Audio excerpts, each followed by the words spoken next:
What is up, team? Welcome back to the Red Storm Rapid Reaction Podcast. I'm Pat Kane. No Cole Latshaw today. He's still out celebrating his birthday, or maybe celebrating a couple more commitments from St. John's. Today, Rick Pitino and St. John's got their second former McDonald's All-American to commit. When I said that 2 days ago, when Ian Jackson committed, he was the first McDonald's All-American in over 2 decades. It took less than 2 days to get our second one. This time, it's Dillon Mitchell, the transfer from Cincinnati, the high-flying athletic forward who chose St. John's a day after one foreign Austrian forward, Erman Soljanovic, also committed to St. John's. So it's been a busy week. It's been a busy spring. Rick Pitino is wasting no time stockpiling talent, stockpiling shooters, athletes, guards, forwards, and replacing some really talented outgoers as well. So it's been a busy time, an exciting time, and it's going to be an interesting couple of months with St. John's fans speculating how lineups will come together, perhaps who might finish off the roster. There was some visitors visiting St. John's as well today, and of course some rumors about some potential point guards who could be hitting the market after the draft process does its due time. Speaking of Boogie Flan there specifically.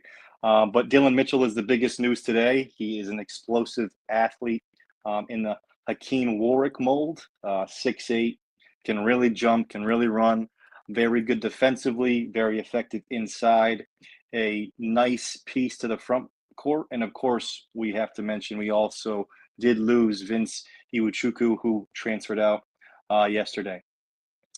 Kind of a weird spring for Vince. There was rumors he transferred out earlier. He denied those and stuck around for a few more weeks. We get his former teammate, Osiah Sellers. We figured that maybe Vince had something to do with that connection. And then a week or so later, Vince exits himself. I'm sure he wants to have a real contributing role wherever he's playing next year. And with Mitchell, with Hopkins, with Zuby, those are three guys who figure to be in that 25 to 30 plus minute range at the 4 and 5 spots. You know, I love me some Ruben Prey. That sophomore will come back a better player than he was last year. I think he's going to be deserved of, somewhere between 12 to 16, 15 plus minutes. That's what I want to see. And with a fifth guy in Vince, it wouldn't be possible for those other four guys to get those minutes. I think Vince saw the writing on the wall, and he's looking to find a place where he can make an impact. And good for him. I would have loved to have Vince stick around and be willing to be that 8 to 10 minute guy. And in case of emergency, in case of injury, he's there. 7-footers with experience, with pedigree, aren't easy to find. As much as there were times this year, and Cole will attest to it, where I wasn't happy with how he was playing. I thought he was hurting us sometimes more than he was helping us. I certainly would have liked to have him here, but I don't blame him for leaving. Playing more than four guys, significant minutes in the front court, especially when they're mostly 4 and 5s. Hopkins can play some 3. Mitchell can certainly guard 3s. Prey can certainly guard 3s. And we saw Rick get really, wild sometimes with some lineups last year and didn't really have exactly a rhyme or reason to it, or a traditional 1 through 5. At one point against Baylor, we saw Vince, Prey, Scott, Brady, and Kadari as your lineup. Brady was the 2, and Scott was the 3, and Prey was the 4. I would have never imagined to see that combination of 4 guys, 2 through 5 on the court, but Rick did it nonetheless, and we actually looked pretty good in that stretch. Mitchell is a guy who allows for so much versatility to be added to this roster. Him and any other 4 defenders, any other 4 players on the court, he's immediately going to make that a better defensive unit. He can guard 1 through 5. He can help protect the rim on the back end. He can get out and run. So just an all-around good addition here. It will be interesting to see how those lineups fit, what he was promised, what he imagines he's walking what he's walking into. But also good to note that he's not a guy who's a high-volume scorer, shot taker. He took the 5th most shots on Cincinnati last year. Only 7.2 field goal attempts a game. That's less than Aaron Scott took for us, for comparison's sake. It's not a guy that has, a bunch of shots throughout his career. Not a guy who plays that role. He's really just a supreme role player. 10-7 is nothing to sneeze at, and he brings it on the defensive end. So extremely happy to have our newest addition, Dillon, here in the fold to see how he pans out next to Zuby and Hopkins and praying that front court. Let's take a little bit closer look at some of his numbers. Last year, 9.9 points, 6.9 rebounds, just a hair under 2 assists. That free throw percentage is not a typo, 39.5%. So it is not a pretty sight when he's at the free throw line, unfortunately. But next to that effective field goal percentage, 63.3%. That would have been higher than anybody on our team last season. Really goes to show that he's really selective in his shot selection. Really goes to show he's selective in his shot selection. Follow along here. He doesn't stretch it, doesn't take shots that aren't in his repertoire, and very efficient around the basket. So good to see there. Some of his advanced numbers, 1.29 points per possession in transition. That's 83rd percentile in the whole country. Loves to get on a run, showcase that athletic ability. 1.22 points per possession on putbacks. So hunting those offensive boards. We know St. John's fans love the offensive glass. We were playing volleyball as much as we were playing basketball last year sometimes. Continue to do so this year with Zuby still in the fold, with Dillon here, with Prey having a bigger role, and Hopkins, who loves to get in the glass. And then 1.51 points per possession off cuts. That's in the 88th percentile. So active off the ball, active as a pick and roll or dribble handoff man. Really can impact the game on the offensive end without being a good shooter. But that free throw number is scary, and it's hard to have a guy on a court late in games if that's the free throw percentage that he's working with. The stroke to me definitely doesn't look like a 40% free throw shooter, but the numbers are the numbers. He started the season 1 for 15 from the free throw line, and then he finished 29 for 62, which is still under 50%, but better than that 39.5% you see there. Some numbers here, just for comparison's sake to Zuby and the rest of the guys. He shot 61% from the field last year. Zuby shot 58% from the field last year. That 61% was good enough to be the best on our team. From the 2-point, strictly from inside the arc, 2-point field goal percentage, 66% for Dillon, 64% for Zuby. Effective field goal percentage, I already said that, 63%. Zuby was 59%. Again, would have led the team. Also would have led the team in true rebounding percentage, 14.3%, Zuby 13.4%, and then defensive rebounding percentage, where you can have his biggest impact, I think, similar to what Hopkins brings to the fold in comparison to Zuby. 20.3 defensive rebounding percentage comparison-wise to Zuby's 12.5%. So Zuby, a much better offensive rebounder, where he's got the edge over Mitchell and basically everybody in the country. But Mitchell, a really good defensive rebounder, a guy who can really chip in on that end. With Zuby, without Zuby, alongside some smaller lineups, I think he just completely changes our versatility and our ability to go bigger or small. Can play three bigs, him, Hopkins, and Zuby.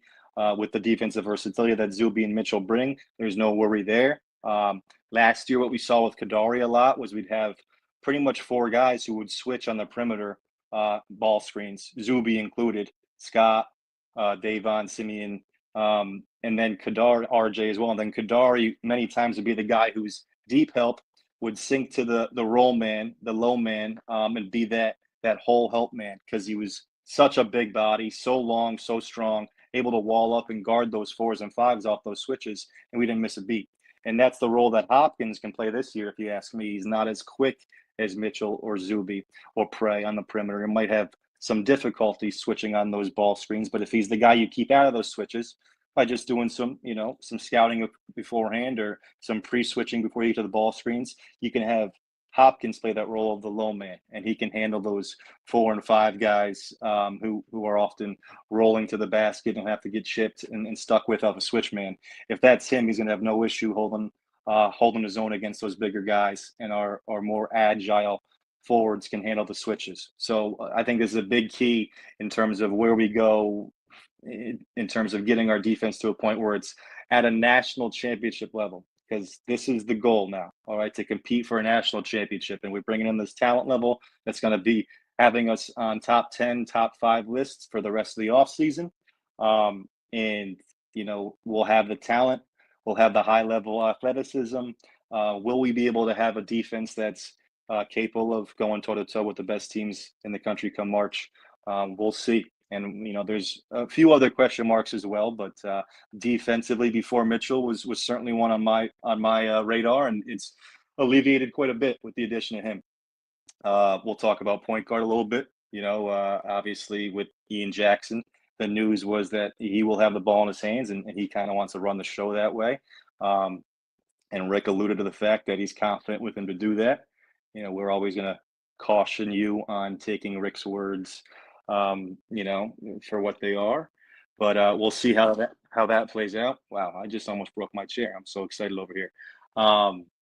But they had a couple visits today. Dylan Darling, point guard we talked about the other day, from Idaho State. He was in for a visit. Lefty was the Big Sky Conference Player of the Year this past season. Not a great conference by any stretch of the imagination, but 20 points, 6 assists. I think the tape looks really good. It's just hard to judge that competition. But you don't have close to a 40% assist rate. You don't score 20 points. You don't have a 60% field goal percentage at the rim unless you're a really talented kid who can do some things with the basketball. And he'd be playing a different role, with us, a much less prominent role if he's willing to accept that. But I think he's a guy who would add dimensions to this team that we don't have. A quick creator, a guy who can really find guys in spots of the court that's not just right in front of him. A guy with vision everywhere on the court can find guys when the help comes. We'll see how our shooting guards turned point guards are able to do that. The ball handling is only one part of the what you have to be able to do as a point guard. Can you find guys not only when they're wide open, but when they have a split second and the help comes and you got to dish it off for a bucket or it's a turnover? And that's stuff that's hard to train in an off season. That's years and years of repetition and seeing how things unfold on a court. So that's a question mark there. We'll see if we end up landing Dillon or another point guard. It seems like it's a certainty we'll bring in another guard, whether it's one of those two that we mentioned the other day, whether it's Mingo from Marshall, we'll see. But certainly don't have our roster complete quite yet. But a roster that's gaining plenty of buzz around the country. We mentioned Dillon Mitchell, super excited for him. We also mentioned Austrian forward Imran Jonovic. Forgive me, Imran. He is a 18-year-old Austrian forward, 6'8", has a rep as a big-time shooter. Last year in the 2024 FIBA U18 B division, see those really solid numbers: 22 points, over 5 rebounds, over 2 assists. Shot close to 40% from 3 on over 8 attempts. So a guy who's got a rep as a shooter, and he really lets it fly, not just 1 or 2 attempts, but out there gunning it. So excited to see what he can bring. It seems like Rick's plan is to stock from the bottom with some Euros who plan to stay overseas, being in America for a few years, and can build underneath that way. We see Lefty and Prey coming back for year 2. I think both those guys figure to be much improved, already have proven themselves to be bench contributors. If Imran, who some have said is further along than those two were at this point in his career, is capable of giving anything more than what those two did last year, and then further, as a sophomore, junior, senior, then I think that'd be great. Excited to have him. Good to have a guy who kind of fills that forward shooting role that Brady left when he departed. That Glover might have been able to fill out the small forward role. But both of those guys transferred out. We wish them well. And Brady committed to St. Louis, and also Kaman Maker committed to DePaul. So we'll see him a few times next year in the Big East. So Dillon and Imran are here. Let's take an updated look here at our roster right now. So at the top, we still have Jackson, Sanin, Sellers, Hopkins, Zuby. I think this is the most common that I've seen amongst fans so far. A few people slide Mitchell in there and put Hopkins at the 3, and then take your choice of Jackson with either Sandlin or Jackson with Sellers. I would be not writing off Rick Pitino starting Io at that 3, that small forward spot to start the season. I think that's right up his alley. And then you could finish with your A-listers or get them in there as you go. keep in mind, we have the ability to go offensive defense with a few of these guys. And Mitchell is one guy in particular we don't necessarily want at the free throw line late at games. So who starts might not be who finishes, but you can really see the makings of a really solid roster right here. Who would be the leading scorer? I don't know. Who would be the leading rebounder? I don't know. Who would be the leading minutes guy? I don't know. I think there's a couple different options for all those questions there, and I think that's great. A lot of this stuff will get figured out in practices in the early parts of the season, and then hopefully we're steamrolling teams come Big East schedule. And this, one thing these expectations will give us, aside from pressure for our team, is a level that is hard for us to dip below. We had to climb up to respectability last year. This year we're going to be starting with respectability. So a weaker out of conference slate doesn't necessarily hurt you as much when you don't have to gather the eyes of everybody else and prove your worth. With that said, you still got to go out there and win. There's plenty of teams who start the season with high expectations, don't meet them, and then end up losing or missing out in the tournament. So St. John's will have high expectations. They will be a top 10 team going into the season, perhaps a top 5 team, perhaps top 3, 2, or 1 team. That's on the table. And it sounds like I'm making this up, speaking about St. John's here, still in April, but that's the truth. And it's, so much thanks has to go to Coach Pitino, obviously, but the whole school staff putting basketball first and treating this like a first-class program. And you can hear it in the other programs, the way they look at us right now. They don't like us. They're worried about us, and that's totally fine. For far too long, too many teams and programs were comfortable with where St. John's was, okay? Saying, oh, yeah, it'd be great if St. John's is back. It's good for college basketball. They don't want us to succeed, and that's awesome because we're going to do it anyway, all right?